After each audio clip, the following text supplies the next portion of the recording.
Hi everyone, I hope you're well. Thanks for clicking on the video.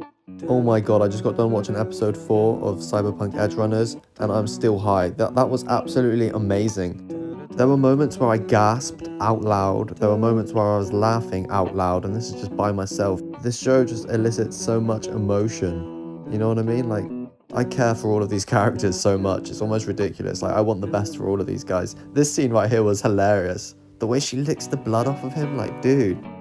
That was so out of the blue. That was one of the moments I laughed out loud at. That was wild.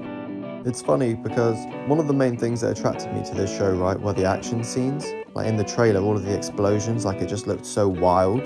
But in an episode where we had way less of that than the 3 episodes prior, I enjoyed this episode even more. And I think that speaks volumes as to the cast of characters they've introduced us to and how good of a job they've done at making us invested into these characters. That girl there is absolutely hilarious. She's one of my favourite characters. She's crazy. And what did I say to you guys? I called it. From the very first moment Lucy and David were on the screen together, I said, there has to be a love interest here. They just have way too good of a synergy while they're on screen to not adventure into that. And I'm so glad that they did, because every time that these two characters are on screen, I love it so much. There's something so innocent about the two of them. Lucy never says her age, but I'm pretty sure she's around the same age as David, maybe a couple of years older.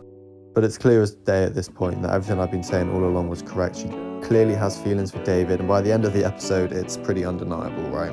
It's nice to see these cyberpunks take David under their wing and really show him the ropes. David's already turning into a respectable edgerunner, and by the end of the episode, he's even installed more cyberware, right? Which is crazy.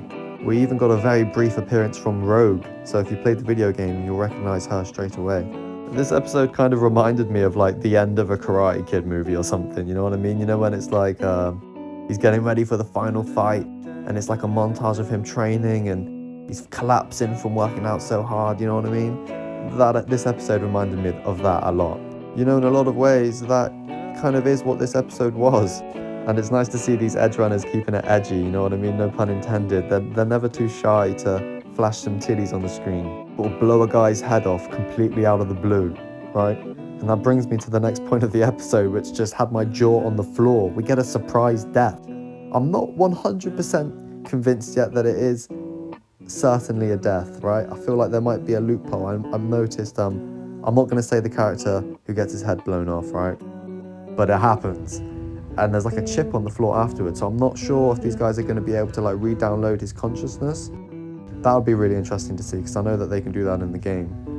But you guys know I'm going to say it. You're probably thinking, man, he's made it almost halfway through a Cyberpunk Edgerunners review and he's not mentioned how good they are at dipping in and out of the high and low moments. And this episode just reiterates that time and time again. And the moments they're deciding to slide in the humour, I'm really appreciating, right? It's getting an actual good laugh out of me.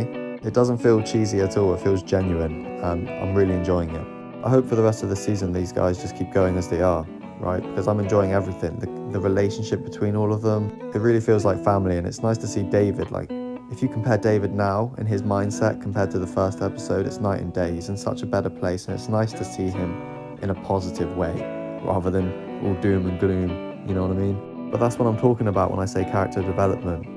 None of these characters will be the same at the end of this season from where they were at the beginning. I can guarantee that. This is the scene I was talking about earlier, and look how graphic it is, and I'm not exaggerating when I say it comes completely out of the blue. My jaw was on the floor, I gasped. I'm not used to having reactions like this dragged out of me from the shows I watch nowadays, you know?